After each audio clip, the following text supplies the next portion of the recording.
What's up, basketball fans? Welcome into today's live mailbag where I'm answering all of your questions. So everything you want to ask, anything you want to ask, we're going to talk about it on today's show.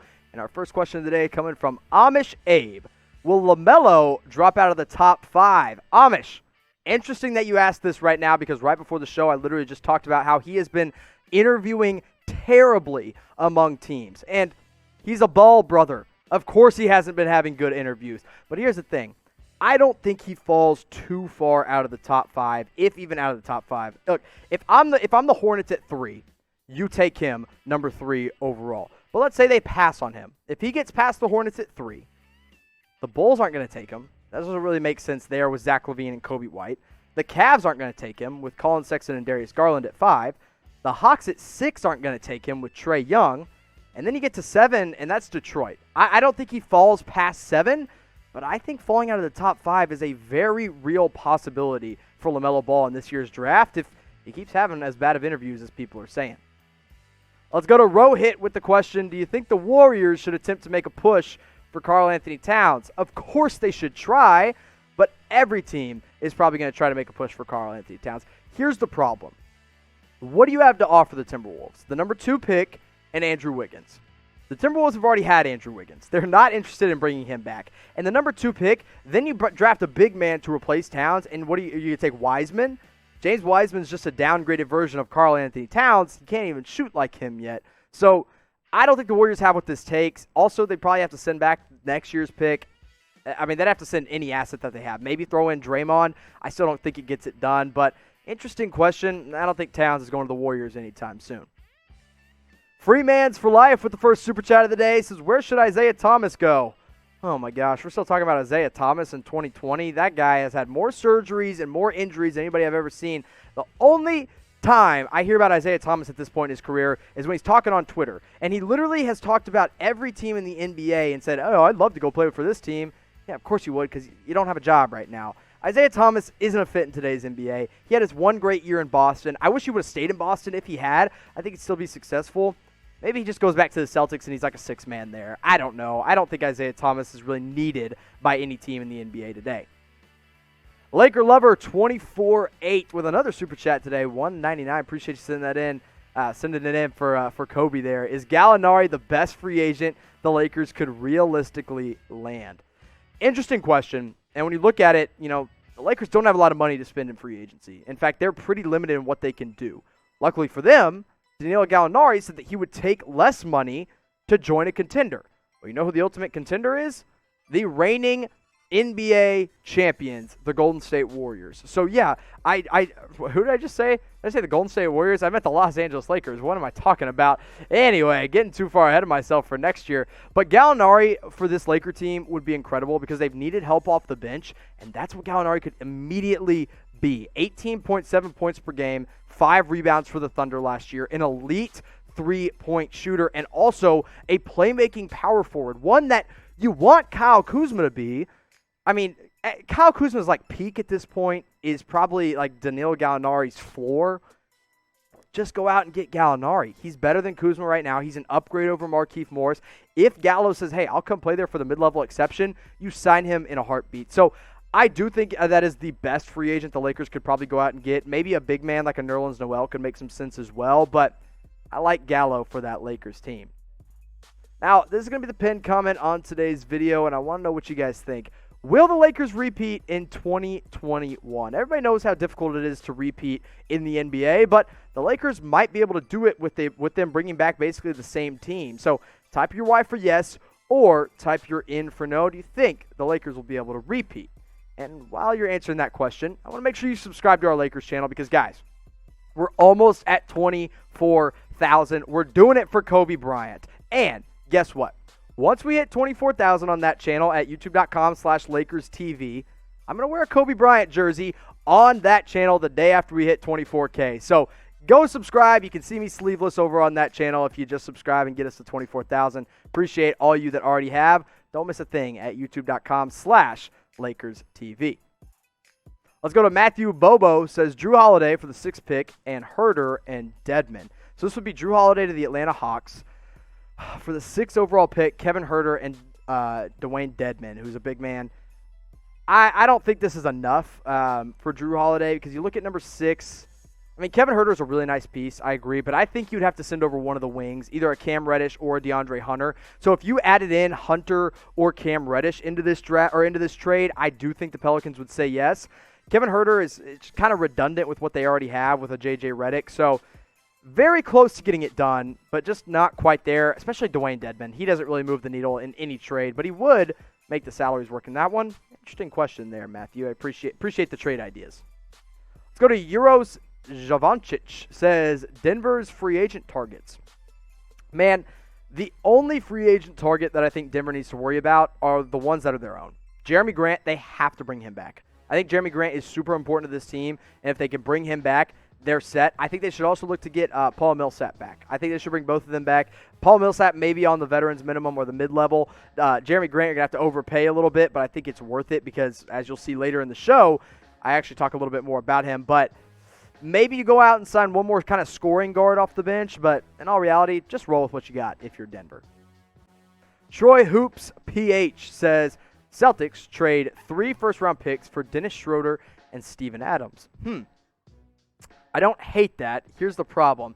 The 3 first-round picks, I mean, OKC's all over that. But do they really want Gordon Hayward? Does that really make sense for them to take on that contract? I don't think so. It's close to getting it done because the first-round picks might be worth it, and you're only going to have Gordon Hayward for 1 year. Man, I don't know. I think Boston's in. You get Steven Adams, you get Schroeder off the bench. It makes too much sense. I think OKC's a little bit hesitant, but I like that trade idea. That might get it done in today's NBA. Let's go to Amit K. Says Suns get 14 and 26. Celtics get the 10th pick. Man. It's meh. Maybe if you throw in number 30 as well, if the Suns could also get number 30 from Milwaukee, maybe they do it. But does Boston want to trade away 3 first-round picks to move up 4 spots in a draft that isn't that strong? I'm not sold on it. Maybe if they get Kelly Oubre, but I don't think they're going to get Kelly Oubre for the draft picks that they have. Interesting question. I don't think it gets it done. Let's go to Gino Shine. Says, who starts in the middle for Boston? Tice is good, but not if we want a title.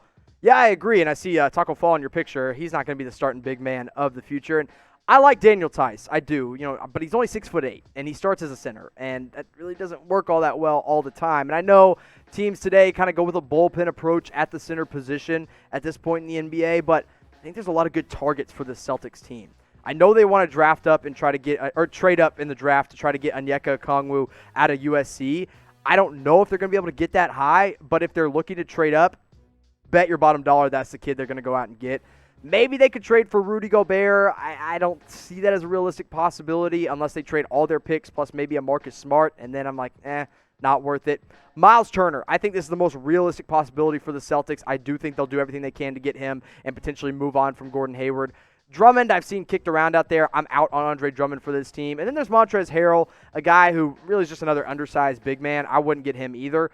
I think Turner might be the guy you want to go out and get if you're the Boston Celtics. Or if you can trade up in the draft and get Okongwu, that'd be my number 1 option. I'm just not sure they're going to be able to get high enough. Maybe you can get to 6 with Atlanta, and maybe Okongwu falls that far, but not 100% sure.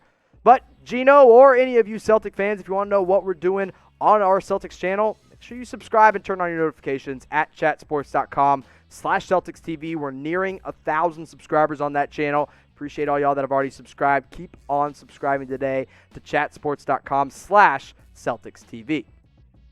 Make sure you go and get an NBA face mask before the season returns December 22nd, because when it returns and when you're allowed to go back into NBA stadiums, you're going to have to wear one of these things on your face whether you like it or not. So go to chatsports.com/NBA mask. We'll have that link in the comments and in the description ready for you guys to go. You can get 1, 2 packs of 3 or packs of 4 at chatsports.com/NBA mask.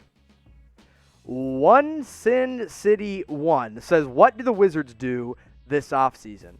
Well, number 1, you're getting John Wall healthy. That's important, and they feel like they can do something, make some noise with John Wall and Bradley Beal. Now, to be fair, when Wall and Beal were healthy together, that was a really good team.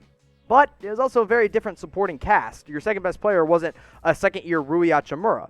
Now, you also have the 9th pick in this year's draft, which I think you'll take a wing like a Devin Vassell, maybe even a Sadiq Bey, although I don't think you need to take him quite that high.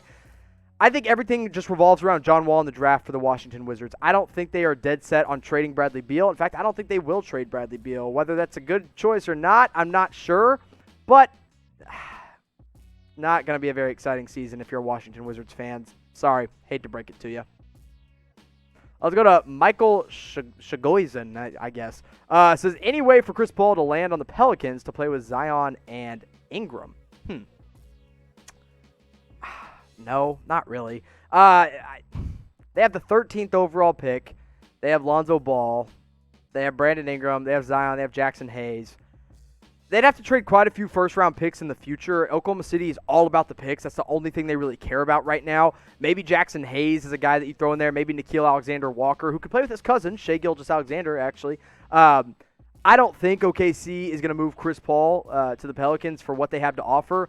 I also don't think the Thunder are interested in Jrue Holiday, so not very likely. I'm also not sure Chris Paul has any interest in going back to New Orleans anytime soon. Tominator Rules 8 says Paul George to the Blazers. I'm not sure how that happens unless they trade CJ McCollum, and then at that point, I mean, I guess the Blazers would offer CJ McCollum straight up. I don't know who I'd rather have right now. Probably Paul George by a very slim margin because he's a much better defender. But let me know in the comments what you guys think. Say PG if you'd rather have Paul George or CJ for CJ McCollum. I like them both. PG might be better fit for the Blazers. CJ McCollum might be better fit for the Clippers. So maybe just one-for-one swap, but I'm not sure if the Clippers are going to do anything or trade for anything the Blazers have to offer right now. Ian Dudge Villanea says, should the Lakers sign Clarkson or Crowder? Well, Ian, if you're subscribed to our Lakers channel, you know these are two guys that I talked about in my most recent video. And I think they should absolutely bring back Jordan Clarkson. They need help off the bench. They need scoring, and that's what Jordan Clarkson does. Now, Jay Crowder actually makes a lot of sense too, but if they have KCP and they have Danny Green, maybe it doesn't make as much sense. So, yeah, I'm all in on signing Jordan Clarkson or Jay Crowder from the Los Angeles Lakers because both of them are not going to be that cheap. Mid-level exception, maybe even the minimum for one of them. I don't think the minimum, but I'd say at least the mid-level for Clarkson or Crowder. And I think that's worth it if you're the Los Angeles Lakers. Rogue Brothers asks, Paul George to the Warriors for Wiggins and Pascal, plus the second pick in the draft and the Timberwolves pick next year. That's interesting. That's a good trade, Rogue. It feels like a lot to give up if I'm the Warriors. I think the Warriors might say no in this situation. Maybe if you take out the Timberwolves pick, they could do it, but then I don't know if the Clippers do it. So it's pretty back and forth right now. I think the Clippers say absolutely yes to your idea. I don't know if the Timberwolves or if the Warriors do. But God, that's a good one. That one makes me think a little bit. I don't hate that one, but I think the Clippers say yes, Warriors say no in this situation.